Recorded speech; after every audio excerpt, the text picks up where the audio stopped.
Special में हम भारत की करीब 4,500 साल पुरानी ऐतिहासिक विरासत और आधुनिक दौर की सेंसरशिप के बीच छिड़ी एक ऐसी बहस का विश्लेषण करेंगे जिसने देश के शिक्षाविदों और इतिहासकारों को हैरान कर दिया।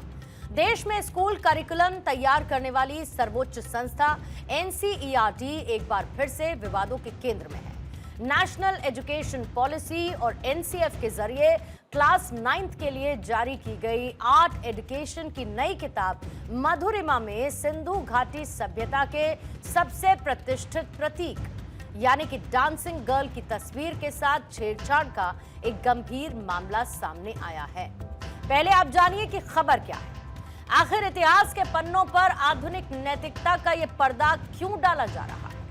कक्षा 9वीं की नई कला पुस्तक मधुरिमा के पहले चैप्टर हिस्ट्री ऑफ आर्ट्स में मोहनजोदारो से मिली हुई कांस्य की ऐतिहासिक मूर्ति डांसिंग गर्ल की तस्वीर छापी गई। लेकिन इस बार यह तस्वीर वैसी नहीं है जैसे कि पिछले कई दशकों से देश के बच्चे देखते और पढ़ते आ रहे थे। यह तस्वीर कैसे बदल गई? तस्वीर में मूर्ति के टॉर्सो को कंधे से नीचे इस तरीके से गहरे शेड में कवर कर दिया गया जिससे उसकी नेचुरल फिजिकल बनावट छिपी।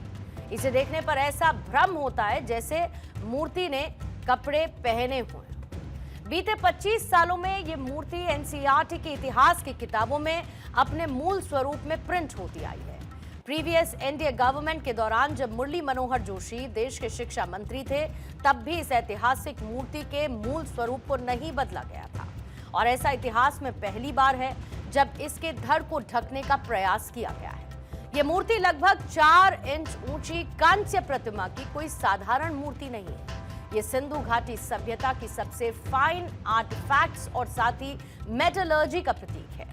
मोहनजोदारो से प्राप्त ये प्रतिमा एक युवा लड़की को आत्मविश्वास से भरी हुई मुद्रा में दिखाती है जिसमें हाथों में चूड़ियां, गले में हार पहना हुआ है और इसका मूल स्वरूप नई दिल्ली के नेशनल म्यूजियम में सार्वजनिक रूप से प्रदर्शित भी है जिसे देखने के लिए देश विदेश से लाखों लोग भी आते हैं। अब इस बदलाव के सामने आते ही जो हमारे हिस्टोरियंस हैं उन्होंने इसे इतिहास के साथ नाइंसाफी और एक तरीके की प्रेडिशनेस करार दिया है।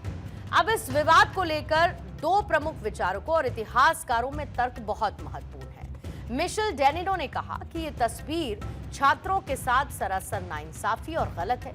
पूरी मूर्ति के धड़ को शेड करना एक तरीके से सेंसरशिप है। क्या हम विक्टोरियन नैतिकता के दौर में वापस लौटना चाहते हैं? अगर हम बच्चों को ये नहीं दिखाना चाहते तो क्या हमें उन्हें नेशनल म्यूजियम जाने से भी रोक देना चाहिए? इमेज के साथ ऐसी छेड़छाड़ एक नकली आर्टवर्क को जन्म देती है जिसका असलियत में कोई वजूद ही नहीं। हिस्ट्री एंड आर्ट में ऐसा कभी नहीं किया जाता। डैनिनो ने यह भी कहा कि कक्षा 6 की क्लास 6th की बुक के समय भी कुछ सदस्यों ने इस पर आपत्ति जताई थी। तब अंडर अग्रीमेंट इसे मेन पेज से हटाकर अंदर छोटे आकार में प्रिंट किया गया था। अब इस पूरे मामले पर गंभीर चिंता जताते हुए प्रसिद्ध इतिहासकार राम पुनियानी का क्या कहना है आपको वो भी सुनवाएंगे। ये सच्चाई से तो दूर है। ये इतिहास से एक बहुत भयंकर छेड़खानी करने की कोशिश है क्योंकि हमारे म्यूज़ियम्स में और ख़ास तौर से कई ऐसी जगहें हैं जहाँ इस प्रकार की मूर्तियाँ हैं। खजुराहो एक उसका एग्जाम्पल है। तो क्या हम बच्चों को इन जगहों पर जाने से रोकेंगे? क्या उनको म्यूज़ियम्स में जाने से रोकेंगे जहाँ अर्धनग्न मूर्तियाँ हैं? तो ये एक बहुत गलत कदम है जो एनसीईआरटी इस प्रभाव में कर रही है जिसकी पूरी निंदा होनी चाहिए।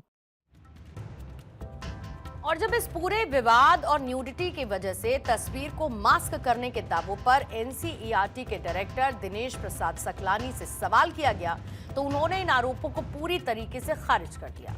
उन्होंने कहा, मुझे नहीं लगता कि इसके पीछे कोई खास वजह है।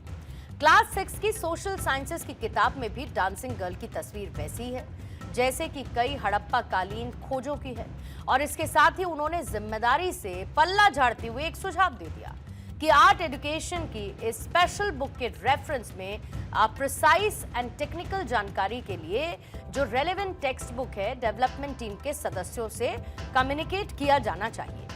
अब ये विवाद सिर्फ एक तस्वीर को धुंधला करने तक सीमित नहीं है, बल्कि ये दो अलग अलग विचारधाराओं के बीच एक बड़ा क्लैश भी है। आइए इसे पॉइंट वाइज पॉइंट समझते हैं कि इतिहासकारों और जो आलोचक है उनका इस पर क्या मानना है। यानी सवाल ये उठता है कि इतिहास बनाम सेंसरशिप का ये विवाद क्यों उठा है। सबसे पहले हम पर्सपेक्टिव की बात करते हैं। इतिहासकारों ने कहा कि कला और इतिहास को हमेशा उनके मूल, रियल और ऑथेंटिक रूप में प्रेजेंट किया जाना चाहिए।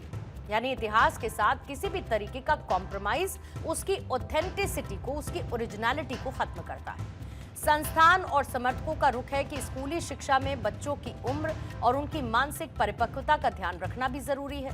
इसीलिए किताबों में एज अप्रोप्रिएट प्रस्तुति दी जानी चाहिए। अब इसे लेकर आर्ग्यूमेंट क्या है? दूसरा आर्ग्यूमेंट यह है कि हिस्टोरिकल सिंबल्स के साथ ऐसी छेड़छाड़ करके एक फर्जी नैरेटिव या फिर एक नकली कलाकृति को जन्म दिया जा रहा है, जिसका असलियत में कोई वजूद है ही नहीं। लेकिन जो संस्थान और उसके समर्थक हैं, उनका ये तर्क है कि क्लास 9th के स्टूडेंट्स की उम्र को देखते हुए स्कूली बुक्स में चित्रों की शालीनता और मर्यादा बनाए रखना जरूरी भी है। अब इसका इम्पैक्ट यानी इसका असर, तीसरा इम्पैक्ट यह कि इस तरीके के सेंसरशिप वाले चेंजेस से छात्रों की वैज्ञानिक सोच और उनकी ऐतिहासिक समझ नैरो हो जाती है, नैरो डाउन हो जाती है और इतिहास से उनके वास्तविक रूप में उसको वो नहीं समझ पाते।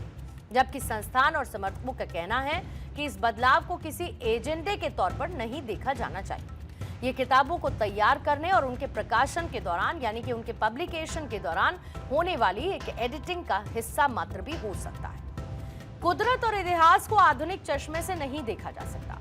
यानी कोई आर्टवर्क 4500 साल पहले एक एडवांस सोसाइटी की सोच को दिखाता था, तो आज 21वीं सदी में उसे अश्लील और असहज मानकर उस पर रंग फेर देना हमारी अपनी सोच के पिछड़ेपन को यानी कि रिग्रेसिव सोच को उजागर करता है। शिक्षा का उद्देश्य बच्चों को सच का सामना कराना है, ना कि इतिहास पर पर्दा डालना है।